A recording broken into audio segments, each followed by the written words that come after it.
Hello, everyone, and welcome to the Golden Astrologer Podcast. This is Deb McBride, and I am here in lovely Escazú, Costa Rica, recording this podcast on Sunday, the 15th of December in the year 2024. And December is half over.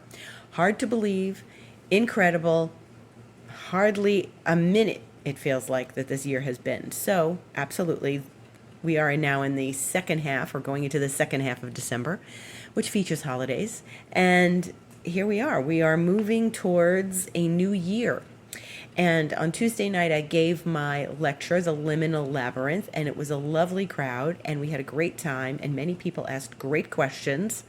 And the recording is available. So if you'd like to purchase the recording, you could go to the same link that I've been sharing for purchasing the lecture to come. So you can click on the link, which is on my website on the Astrologer's Thoughts page, which you can go to. It's my latest blog post. And you can also go to book online at my website, thegoldenastrologer.com, and you will find the Liminal Labyrinth there. And you can just purchase the recording, and I will send you the link to the recording so you can watch it. And it's only $55. So if you want to find out about next year, I highly recommend it, because as I've said before, and as I said on Instagram a week or so ago, I don't know how people get along without astrology looking into the new year. How do people do it? They're planning for the new year, but they have no knowledge of the energies that are going to be present for us and that are going to be needed for us, and good times and challenging times and times not to start new things and times to review and reflect and times to contemplate or times to go forward and move ahead. You know, all of these things are included in a new year. So I welcome you to purchase the recording of my Liminal Labyrinth 2025 lecture masterclass, and you will enjoy it. It was really good. We had a good time. So we are now in Mercury stationing direct. Mercury has gone direct, and it is it's an interesting direct station because of a few things. First of all, Mercury is at 6 degrees Sagittarius, where it went direct, and it is trining the planet Mars, which, as we know, is in retrograde for the last week. And Mercury and Mars are trining each other in fire signs, and this is very positive. So Mercury was going direct, Mars was retrograde for like a week and a half, or a little over a week now, and they were talking to each other very nicely. And so this is a flowing aspect. This is something where the energy is flowing about communication, about our confidence, about learning things that might have been hidden, about how we feel about our confidence and our ability to step forward, and the things that Mars represents, the time to stand up for self, the time to gather one's wits together, all of those things. And Mercury is giving us some information about those things as it goes direct, because they are in this flowing aspect. And there are things that you may realize and some epiphanies that you may have. Also, because the full moon that was in the wee hours of today, it was 4:02 a.m. Eastern Time, 3:02 a.m. my time. So in the middle of the night, the moon was full at its exact opposition of the moon and the sun. I saw it last night. I posted it on Instagram. It's beautiful, beautiful full moon in Gemini. Moon in Gemini. What is it ruled by? Mercury. Okay, so it's ruled by Mercury. And this means that the station of Mercury was completely intertwined with the full moon. So it isn't just that the full moon is ruled by Mercury, and Mercury is in Sagittarius, the opposite sign of the full moon and the season we're in, but Mercury is stationing direct, ruling the full moon. So the Mercury component of this is that Mercury was not forward moving. It was backwards, and then it stopped in the sky these last couple days and moved over the course of today, wherever you are in the world, and it it's moved forward now, and it rules this full moon. So this full moon had an extra flavor of Mercury because Mercury stopped and therefore more intense and more insistent and persistent. And Mercury being in its movement to direct motion about 12 hours or so, 11 hours after the full moon, is that Mercury was giving us some additional knowledge, information, communications, things that we needed to hear from one another or from ourselves, deep within ourselves. And Mercury retrograde is always about stepping back and stepping inward. So is Mars, any retrograde, right? So Mars retrograde too. So they're talking to each other, and then Mercury is ruling this moon. So I think that it wasn't just Mercury whizzing by, it was Mercury stopped in one place with great intent. So therefore, the full moon contained the energy of great intent. And so this is something very strong. It was not your typical full moon in that respect, in the astrological sense. It came with Mercury, stopping in the sky. And then there was another component of this because the moon was full 4:02 a.m. Eastern Time, but then at 9:32 a.m. Eastern Time, the moon squared Neptune. So that's not very many hours later, it's 5.5 hours later, but it means that it's all within orb, all within a relative degree that the moon was squaring Neptune while it was full. So this was intense. And then the other thing was, last night I went outside and the moon was near Jupiter, and I took pictures of that as best I could and posted that. But the moon was conjunct Jupiter yesterday afternoon at 1:43 p.m. Eastern Time, which meant that the full moon, as it was becoming full, was like conjuncting Jupiter and then went to full and then squared Neptune. So it was really in between this Jupiter-Neptune relationship. It also had some dealings with Saturn as well because it squared Saturn yesterday morning in New York time, 10:34 a.m. So this is very strong. This was a full moon that had lots of interactions with Saturn, Jupiter, and Neptune, all happening at within the same full moon period, okay? So this is, Saturn is structure, then there's Jupiter, which is opening, and those two are getting ready to square each other again on Christmas Eve. But then it moved to this square to Neptune. So that means that in this full moon, so we've got a Mercury stationing direct, which means, maybe information is coming forward that we didn't know. Maybe information is about to arrive in some form to us, communications, unblockages of energy, unblockages of information, and then something confusing as part of it because of Neptune. Because Neptune does throw in a certain amount of delusion, illusion, confusion, or deep creativity, but it's a square, so it's a challenge to the moon. And so this is this dynamic where it may have been a little more complicated than your average full moon because we had all these transits the moon was making, these aspects as it was coming into fullness, and then of course Mercury. So while Mercury and the moon were not really an aspect today, they were certainly talking to each other because of the Gemini factor. So this is deep. And I had friends telling me they felt really tired today. I felt really tired. We went out earlier today. I had to come home and lay down. I woke up too early. It was a lot of rattling energy in the cosmos. And our experience of these things is very, very potent at this time. If you're feeling emotional, don't be surprised. If you're feeling sensitive and maybe a little confused, or you're sort of at threads trying to work through some things, don't be surprised.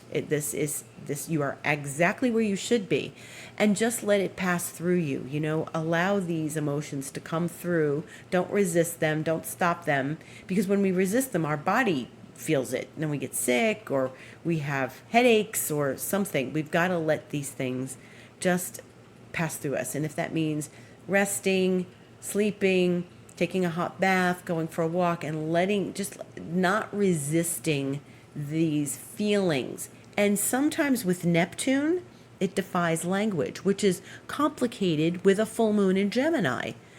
We're looking for the words for all of this. And with Mercury, stationing direct, we're looking for the words for all of this.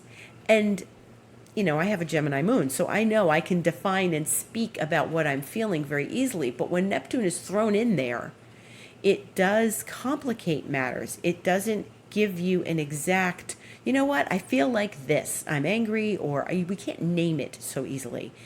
But it's okay. We don't need to name it. Gemini likes words. Gemini wants to name things. Gemini wants to explain, get the details. Mercury was not in his regular sense of self, shall we say. He was stationing, he was stopping, and he was turning direct. So yes, information comes forward, but we may just have a wash of feelings, and it's really important to pay attention to that and allow it. Because in our desire to speak the words or say the name of what we're feeling and define it and have words for it, we don't necessarily feel that we're clear enough to speak those words. We're not clear. Neptune has clouded the vision, clouded the feelings, clouded everything. And so in our desire to speak words, we're at a loss. So just let it pass. Let it pass. It's okay. It's okay if you can't define it. Not a great time to try to have a serious conversation with someone, okay?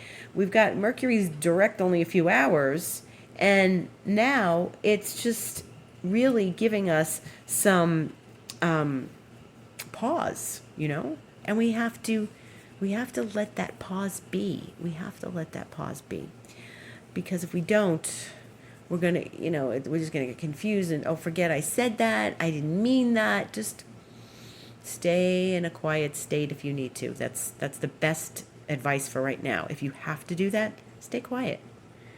Then I really felt I want to go back to last week a bit, because that Mars retrograde was definitely, we already met once during Mars retrograde. And then there was this Mars retrograde getting an opposition from Venus the other day with Pluto. And so I definitely felt that. I definitely felt some very powerful emotions coming forward. Definitely felt some very powerful energies on Thursday when that happened. I felt it more, I think, on Wednesday. I was in a class and it was really intense, and we talked very deep things, and it's a long story, but it's was very triggering but cleansing at the same time. So I definitely felt a cleansing happening as we had that Mars opposite Venus. And, Venus was really the faster moving planet, and she came in with Pluto and touched Mars. So I think that it was really a profound aspect on Thursday. And so I hope it was productive for you on some level, that you had some realization, that you had some epiphany, or that you were working through something that proved to be fruitful. And Venus is going to be busy again this week. She's going to trine Jupiter on the 19th, which is Thursday. So this Thursday we're getting another Venus aspect. And this time Venus is going to make a very lovely trine to Jupiter in air signs. So Venus is in Aquarius, Jupiter is midway through Gemini, and they are going to talk to one another very nicely at 9:11 p.m. on Thursday. And that's Eastern time, and that is a great expression of Christmas spirit, holiday spirit, Hanukkah spirit, any time of joy and generosity during that time. So that energy is always there at this time of year anyway, but it just happens to be this year we're getting a good dose of Venus and Jupiter. And it just makes things a lot more lovely, generosity. Be careful, again, as I say, with the overindulgence. Don't go wild with your Christmas shopping. Don't buy expensive gifts. be careful about what you're doing. And the drinking, the holiday drinking, watch the rompope. No more rompope incidents. So be careful, there's dark and light and everything, so that we can enjoy this and reach out to friends and talk and spend time and visit and connect, but not overdo it. And that's the most important thing. Especially since the day before, Wednesday, the 18th, the sun is going to be squaring Neptune. And that's a challenge because remember, the full moon, sun opposite moon, the moon squared Neptune right away. That means the sun is squaring Neptune as well. But it's just going to take a few more days for the sun to get there because it moves more slowly than the moon does. So sun and Neptune is, again, it's that challenge of what's not clear, what's not distinct, what's not ready or available to be seen, what is like more hidden and behind a veil. Any sort of actions we're taking somewhat behind the veil, because the sun is vitality and it is also about like stepping forward and shining your light. And so the light may be clouded by Neptune. So this is something really, again, it happens a few times a year, but since Neptune is where it is, in Pisces, we've got the sun in Sagittarius, so they're gonna make this connection at this time of year.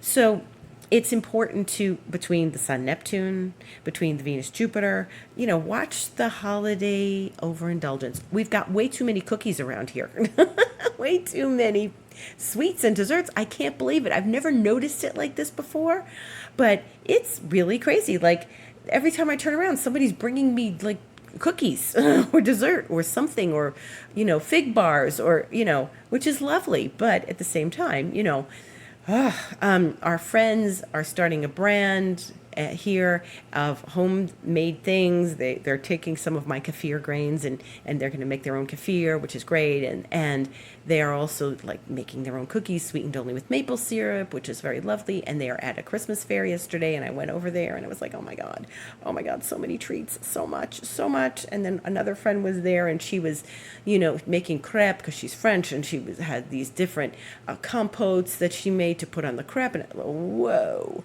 So I was at the farmer's market, and I'm like, I got to get out of here.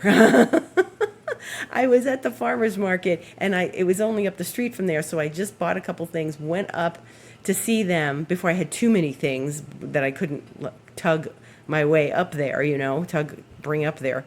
And I said, okay, good excuse, got to get out of here. Don't want any more cookies, don't want any more sweets, no more sugar. Thank you, no, I'm going back to the vegetables. So, yeah, it's already in the air. Venus, Jupiter, shopping, spending, eating, sugar. There it is. So, and with that Sun Neptune, you could be really... Sun Neptune, we could get blindsided by something as well. We could get blindsided by something where we're putting our energy out there, and it's like, wow, I didn't think that was going to happen. Hey, what was that? And that's a dose of Neptune. So be careful in your dealings with people. Be astute and aware. Use your intuition, because intuition can be really high with Neptune, and that's how we want to use it, for intuitive things. Also creative. Jupiter and Venus are definitely creative when they're together, and then the Sun Neptune, this is a deep creative spirit energy, so that's something really positive. And if you are summoned to get creative this holiday season, well, then that's great. That's an incredible thing. Maybe you'll make gifts for people for the holidays. Then we are moving into another time period, which we're not going to have till next week on the 24th. But what's going to happen is we're going into that Jupiter Saturn square again. And the last one was August 19th. So this is a 3-part story. And I spoke about it back in August, that this was going to be the first one. And now we're at the second one. Now, the third one doesn't occur till well into next year, and interestingly enough, it's when both planets have changed signs. So we've got quite a while yet. I think it might even be 6 months before they square again. But this is very interesting because they're taking about 10 months to play out this 3-part story. And so the first part was, like I said, in August, and now we're reaching part 2.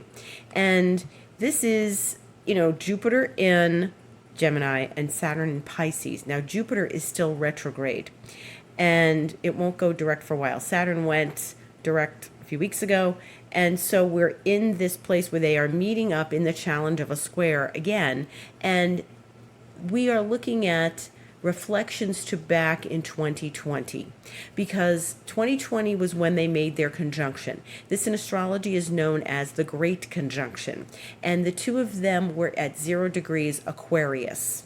Okay, now, very important, they are making the first square to each other. So that means, Saturn moved along from Aquarius to Pisces. Saturn's a slower moving planet. And Jupiter came in and is making the challenge, because it's the faster moving planet. And they are talking to one another in this dynamic of expansion and contraction, because that's who they are. So remember December 2020. This was the end of the year. This was the year of COVID, the first year of COVID when it all happened, and it was about December 21st that the conjunction happened, that they met in 0 degrees Aquarius. Lots of interesting details here, right? Remember 0 degrees Aquarius. So the two of them, when they meet, it's only once every 20 years. So the last time was the year 2000, and it was in late Taurus. And this time, when they met 4 years ago, which is hard to believe it was 4 years ago, they were really in this new place together, because both of them, Saturn had visited Aquarius earlier that year, but then retrograde, and they had been spending a lot of time with Pluto at the end of Capricorn, and this is where the whole COVID signature was astrologically, the Jupiter, Saturn, Pluto. Then Jupiter and Saturn moved faster and sat together in Aquarius, where they had their exact meeting. Now, they were conjunct more or less in Capricorn, but it went from out of that. So the COVID cluster was breaking up. It wasn't that stiff cluster of planets anymore. And then that were challenged by Mars the second half of 2020. This is now, we're reflecting where we are, where we've been, what have we done, what's happened since then, what have we achieved, what have we accomplished, what have we learned, because Saturn's always about lessons, and how are they relating to what we learned back in 2020? A lot was going on then for everybody. Think back to what was happening at the end of the year when you were, winding down that first crazy year of COVID. We still had 2021 to get through, but 0 degrees Aquarius was important because it was the foreshadowing of things to come, which is Pluto. Now, Pluto is at 0 degrees Aquarius as we speak. It's only been there for a few weeks. It's re-entered Aquarius, as you know, as I've said, ad infinitum, and is going to be there for a while. We're moving into, real territory of Aquarius now for the next 20 years. No more shifts back into Capricorn. But this is a hot point, okay? A hot point, because when Jupiter and Saturn meet at one place, it sort of reverberates for the next few years. This is the Great Conjunction. This is a powerful, profound place where they have met and made their mark. Jupiter, the planet of abundance, the planet of expansion, the planet of knowledge, seeking knowledge. Saturn, the planet of discipline, duty, commitment, focus, being structured, the patriarchy. Saturn and Jupiter being in that dynamic with one another, and now the first challenge to one another since then. Okay, so what happened back in August? What happened in December 2020? What happened now in August? And what's going on now for you? Because this is, they're really in a square, but they're going to be exact on Christmas Eve. So this is where we are trying to expand, but maybe need to learn some things first before we can actually make that expansion. This is where we are trying to open up more, but need to do maybe some homework, maybe some emotional homework before we can open ourselves. Maybe you're trying to open your heart more. Maybe it's time for you to open your heart more. And Saturn's saying, I've got to be cautious. Maybe Saturn is giving you so much work or or intense, serious matters in your life. And Jupiter's coming in to say, hey, don't take it so hard. They balance one another, but they are asking for our participation in this balance, in this connection between the two of them. Where can we find the balance, the happy medium, the place where we can satisfy Jupiter and Saturn simultaneously? It's a little wonky. It's a square. This is an uncomfortable aspect. But where are we being challenged to grow? To grow. And that's really what it's about, growth. And Jupiter in Gemini is like, let me think about this, because it's a thoughtful sign, as we were talking earlier. And it is expanding in our mind and expanding in our consciousness, because it's, we're Jupiter's higher consciousness than Gemini. It's not everyday thoughts necessarily. It's getting bigger and bigger and bigger in our consciousness, in our thoughts, having bigger ideas, a brighter idea, an opening in our mindset, changing mindset, shifting mindset, opening to a bigger mindset. And Saturn is saying, oh my God, I can't do this. It's arduous. This is too much. This is too hard. No, I can't. And there's the desire to be optimistic in Jupiter's realm, and Saturn saying, but are you sure you can do that? And Saturn is always the cautious one, always. So as we work with this dynamic, we are going to find more and more that perhaps we need to open and step cautiously, one step at a time. Don't slam on the accelerator when you're driving, right? You want to take it one easy step at a time. You can use your judgment as to what feels the right speed for you, because Gemini's speedy. Gemini likes to go fast. That's why I use the car metaphor. Gemini likes to drive around and go really fast, like Aries, And Saturn is saying, you don't have to do that. You can take it one step at a time as you expand your awareness, expand your mind, expand what you think you are capable of. And, our ability to hold energy is being tested right now. So when we expand, when we want to expand, and I want a bigger house, I want a second house, I want a summer home, just that metaphor, okay? You want a second home, you want a summer home. Now you're responsible for 2 homes, Saturn says. Responsible for 2 homes. Yes, we want a second home, but we need to be responsible for the second home. We need to make sure the plumbing's intact. We need to make sure we have someone that keeps the grounds. We need to, there's responsibility when you expand. Always. And so when we expand our ability to hold energy, we are becoming wider and wider, but Saturn is then there to tell us when we've had enough and we need to step back. And Saturn is there to tell us when we have to restructure things a little bit, or maybe do some homework in order to get ourselves to a place where we can hold the energy more.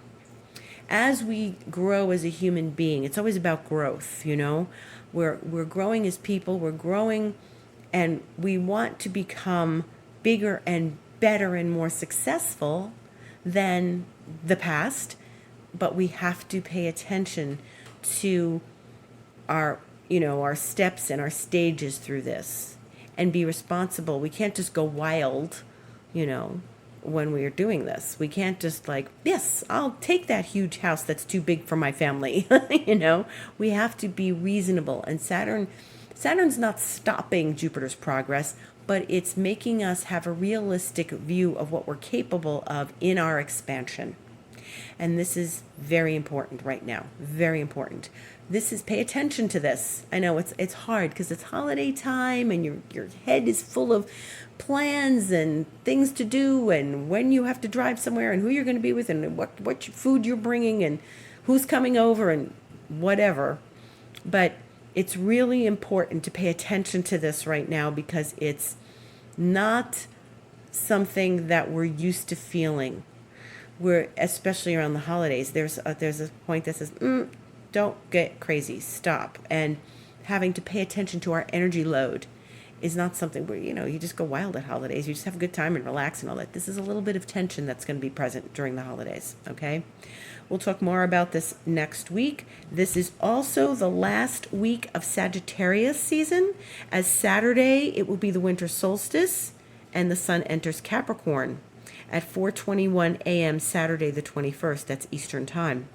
So this is Saturn's domain. We're moving out of Jupiter's domain into Saturn's domain, okay? So that's going to make this Jupiter-Saturn square more potent as we notice this shift and change, because we're only going to be a couple of days away from that. We're in it already, and so we're paying attention to that dividing point when Jupiter stops and Saturn begins, where Capricorn begins and Sagittarius has stopped. And like my teacher always said, it's all this wild Jupiterian energy when we're getting revved up for the holiday. And then the holidays come, and this is when people get sad, depressed, missing their family, etc., because suddenly there's this blanket of Saturn on everything. It's not this Jupiter right into the Christmas season. It's Saturn before Christmas. So it's the ancient pagan feast of Saturnalia. So that is part of the winter solstice celebration. So we will be back the day after the winter solstice celebration on Sunday the 22nd on this podcast. In the meantime, please follow me on Instagram, The Golden Astrologer. Please book a session for yourself for the new year, to look ahead at the new year.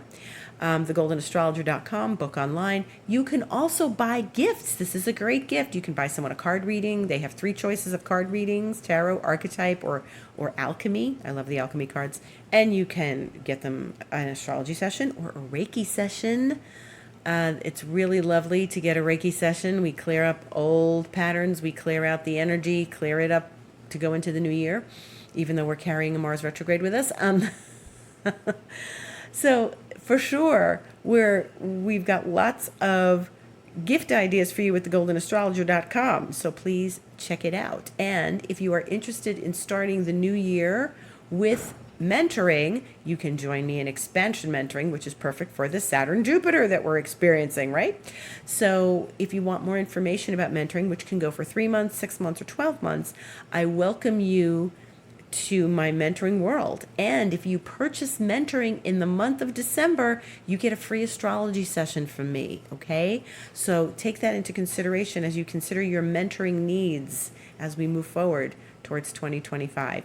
Thank you for listening. Gratitude always for each and every one of you, for finding me, for listening, for staying with me, and for joining me every week. And blessings and love to everyone as we go to the winter solstice. And I look forward to speaking to you next week.